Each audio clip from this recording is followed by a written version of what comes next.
Bonjour à toutes et à tous, bienvenue dans 85 chrono, le terrain. On va revenir sur l'actualité sportive du week-end et on va commencer cette émission avec du basket. Et la Ligue féminine, on jouait la 16e journée ce week-end. Et une rencontre que vous avez peut-être suivie sur TV Vendée entre La Roche-sur-Yon, le RVBC et Montpellier. Samedi soir à la Halle des Sports des Oudéry, les Lyonnaises en blanc qui restaient sur 4 victoires en championnat. Montpellier était sur une série de 5 défaites. Les Héroltaises dominent le début de match et mènent 11-2. Le RVBC réagit et rééquilibre le débat. Les Tigresses de La Roche qui parviennent même à virer en tête à l'issue du premier quart-temps. 20-19 pour La Roche après 10 minutes de jeu.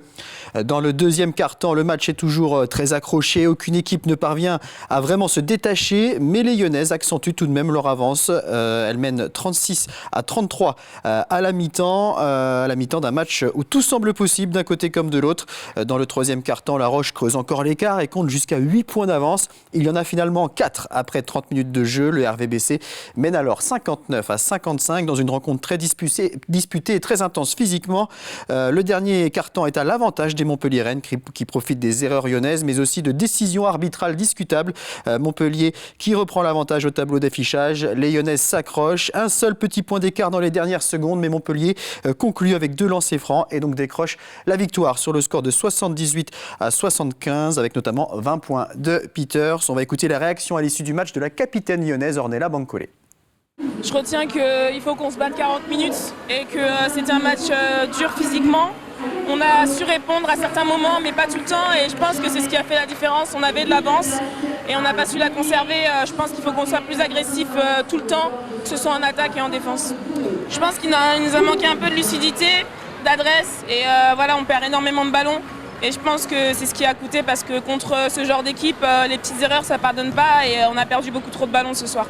Et ça fait 8 victoires et 6 défaites pour le RVBC, 7e au classement avec 2 matchs en retard. Le prochain rendez-vous, ce sera vendredi soir avec justement un match en retard à Charleville. Il y aura ensuite un déplacement à Lyon le 19 mars.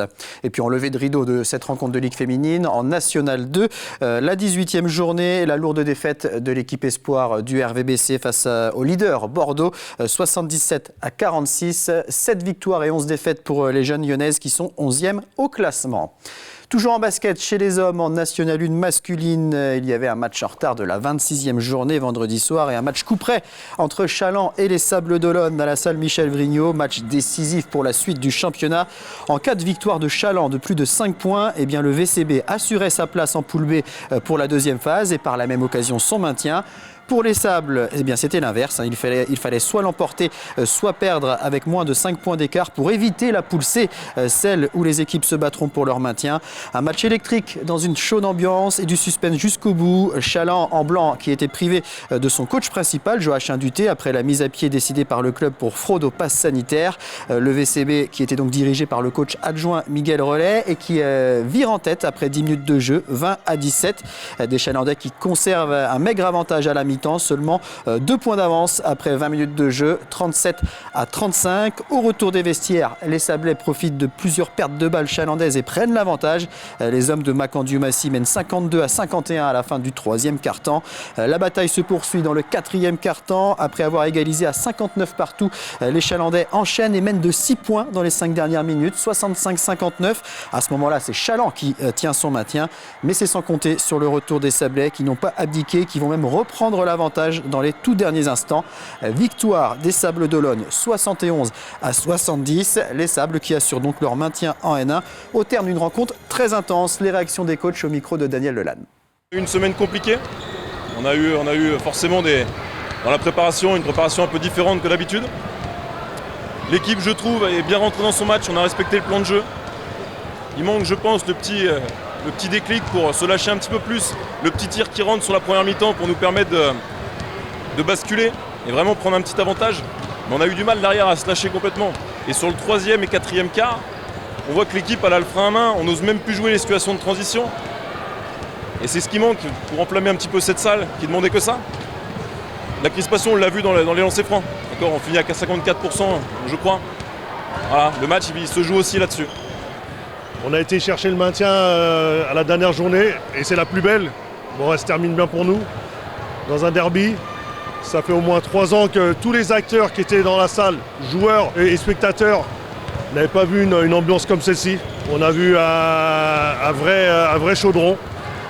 On gagne d'1 point, en sachant qu'on avait quand même le goal average du match aller. C'est pour ça qu'on loupe des lancers francs à la fin, on prend des temps morts. On ne veut surtout pas aller en prolongation. Eux, ils cherchaient la prolongation. On a commencé à paniquer avec 3 défaites d'affilée. Mais on a gardé notre ligne de conduite. C'était de gagner un match sur les 2 derniers. Et on prend le meilleur. Mais il a coûté cher en termes d'émotion. Parce que les entraînements et la pression a fait que ça n'a pas été facile.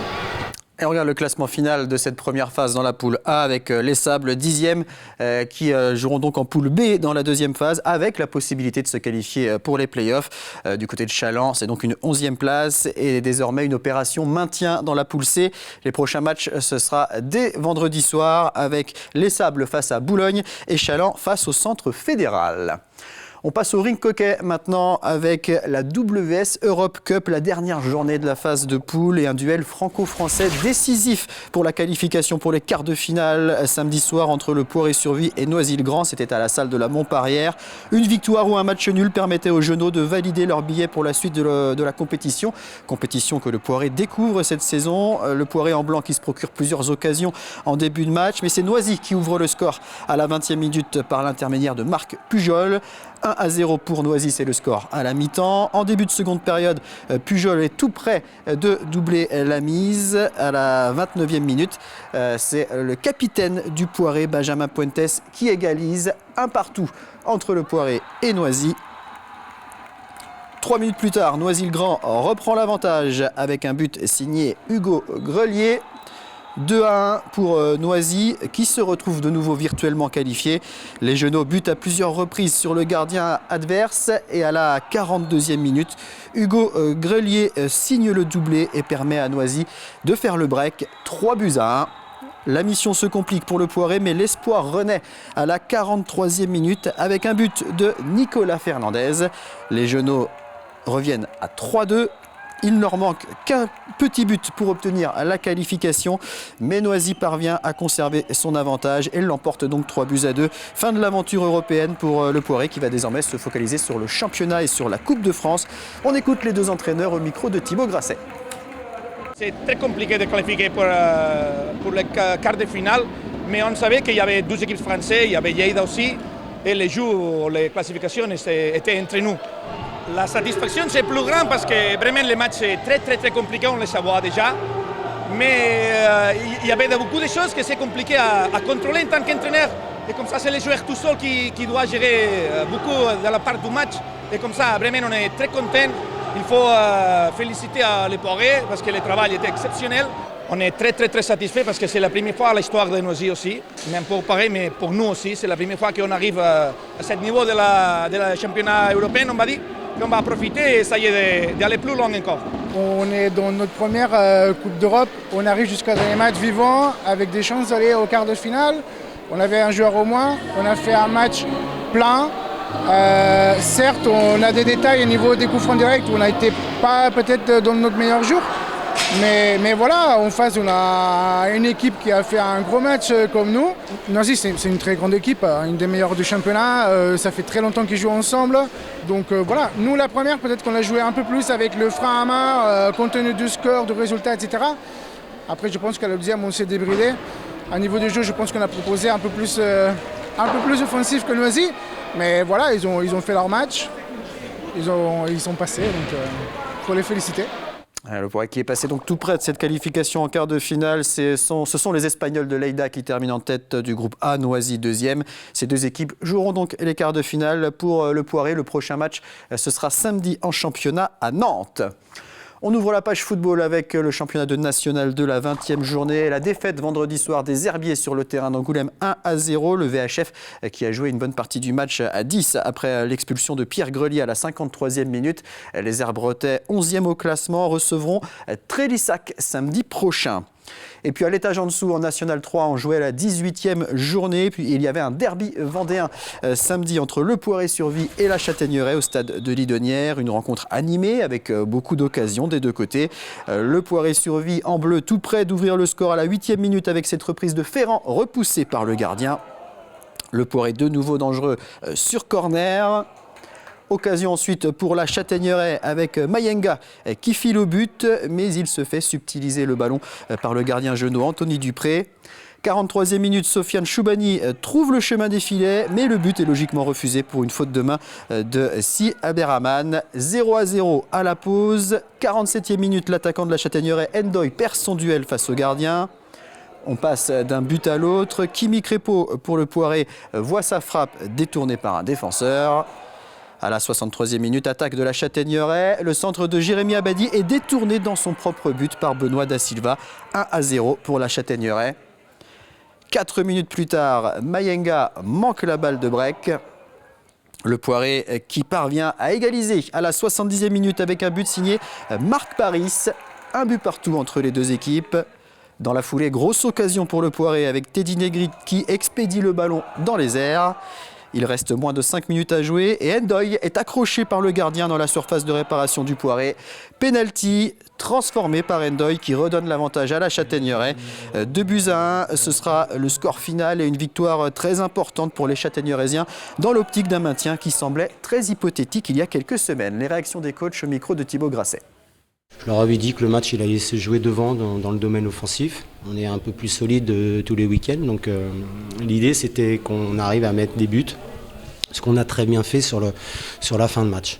Voilà, après les garçons ils sont bagarrés, on se bagarre avec nos moyens. Sur la deuxième mi-temps, on a joué au niveau national 3. En première, on était sûrement un cran en dessous. Voilà, bon. Après, l'idée, c'est on compte les points à la fin du match. Pas qu'on oublie quand même qu'on a encore 2 matchs de retard. Donc voilà, ça veut dire qu'on se relance plein pot. J'ai cru savoir que Fontenay, ils avaient gagné ce soir. Donc après, on va se bagarrer à plusieurs équipes. Avant, on nous avait peut-être enterrés, à juste titre peut-être, j'en sais rien. Mais on est encore vivant. Je pense qu'on est encore vivant. Et puis les garçons, ils n'ont pas envie de lâcher l'affaire comme ça. Les scénarios se suivent et se ressemblent. Voilà, on a le sentiment de faire un match correct, déjà plein, un bon état d'esprit. Voilà, on a le sentiment de faire de bonnes choses et puis on marque pas, on n'est pas efficace. J'ai un souvenir avec une grosse occasion, avec une très belle action menée quand ça finit avec Timothée, quand le gardien la sort sur la ligne. Donc voilà, on a ce sentiment-là et puis on a l'impression qu'à la moindre erreur, on est puni tout de suite. De placement, de jugement, voilà, on est puni, donc c'est difficile. Maintenant à nous, le staff, les joueurs, de trouver la meilleure formule possible pour pouvoir être efficace derrière. Et puis devant, voilà, faut que les joueurs insistent, vraiment, faut qu'ils lèvent la tête, qu'ils reprennent confiance, insistent pour pouvoir faire en sorte qu'on soit également efficace pour marquer des buts. Et au classement, la Châtaigneraie toujours 13e et avant-dernier. Le Poiré rétrograde à la 10e place. À noter la défaite de la Roche VF au Mans 3-0. La Roche 2e avec un match en retard à 1 point de Saumur qui a fait match nul à Laval. Défaite à domicile de Pouzauges face à Changé. Les Pouzogés sont 7e. Chaland a fait match nul 1 partout à Sablé. Chaland 8e au classement. Et puis carton de Fontenay à domicile face à Sautron 4-0. Les Fontenaisiens sont 12e. Prochaine journée samedi avec notamment 2 derbys vendéens. La Roche-Fontenay et Chaland-le Poiré. On joue également en Fédéral 3 de rugby ce dimanche, la 15e journée. Défaite des Sables d'Olonne à Saint-Nazaire 32-10. Le rugby club sablais 4e à 7 points du podium. Et large victoire du FC Yonnais face à Fougères 59-0. L'équipe de La Roche qui est 6e. Dimanche prochain, il y aura un match en retard de la 10e journée entre le FC Yonnais et Plouzané. On passe au handball avec la Nationale 3 féminine. La 16e journée et un match de haut de tableau entre l'équipe 2 de La Roche-sur-Yon, 2e au classement, et Mamers, leader avec seulement 1 point de plus que les Lyonnaises. C'était samedi soir à la salle Omnisport. Un début de match à l'avantage des Sartoises en jaune et noir qui comptent déjà 6 longueurs d'avance après 10 minutes de jeu, 7-1. Les Vendéennes sont coupables de plusieurs pertes de balles et elles butent également sur une très bonne gardienne. Après 20 minutes, le score est de 12-4 pour Mamers. L'équipe de La Roche trouve le chemin des filets à seulement 8 reprises dans cette première mi-temps. Et à la pause, les joueuses d'Ophélie Charbonneau sont menées 15-8. En deuxième mi-temps, même s'il y a du mieux côté lyonnais, Mamers contrôle et gère plutôt bien sa confortable avance. 16-10 à la 40e minute, 19-12 à un quart d'heure de la fin du match. La Roche rivalise un peu plus avec son adversaire, mais l'écart à combler est trop grand. Un écart qui monte même jusqu'à 9 buts. 23-14 pour Mamers à la 53e minute. Les Sartoises qui l'emportent finalement sur le score de 25-19. On va écouter les réactions des deux coachs au micro de Daniel Lelanne.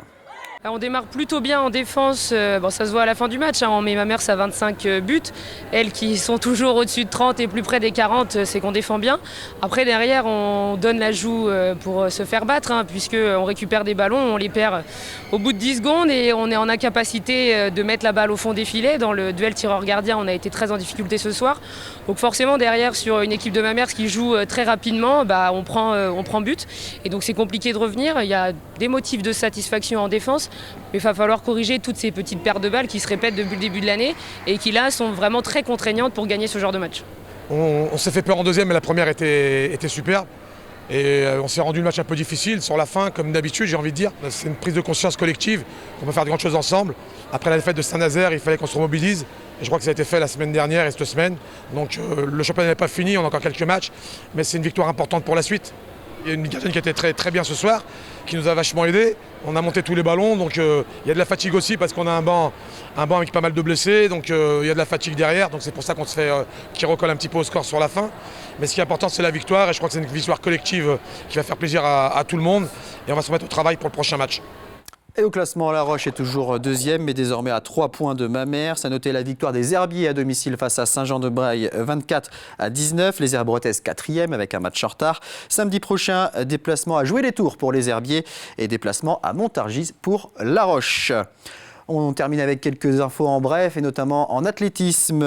Héloïse Terek de l'Athletic Club de La Roche-sur-Yon participait à la Coupe du Monde sur 20 km marche à Oman. Elle termine à la 29e place en 1h45. Du côté du championnat de France des lancers à Salon de Provence, Léa Zomenia de l'Athletic Sud Vendée a décroché la médaille d'argent en cadette sur le lancer du disque avec un jet à 39,32 m. Elle termine également 7e du concours du lancer du poids. À noter également la 5e place de Tom Huvelin de l'Entente-Sèvres sur le lancer du javelot en junior avec un nouveau record personnel à 54,38 m. Et puis en cyclisme, victoire du coureur du Vendée-U, Mathéo Vercher, lors de la 50e édition de la classique bretonne Manche Atlantique. Et un beau tir groupé du Vendée-U avec la 3e place pour Antoine Devanne et la 5e place pour Benjamin Marais. Je vous donne rendez-vous à 18h50 pour 85 chrono le vestiaire avec notamment le président de La Roche Vendée Handball, Joël Soulard, et la coach de l'équipe de N3, Ophélie Charbonneau. Très bonne journée à tous.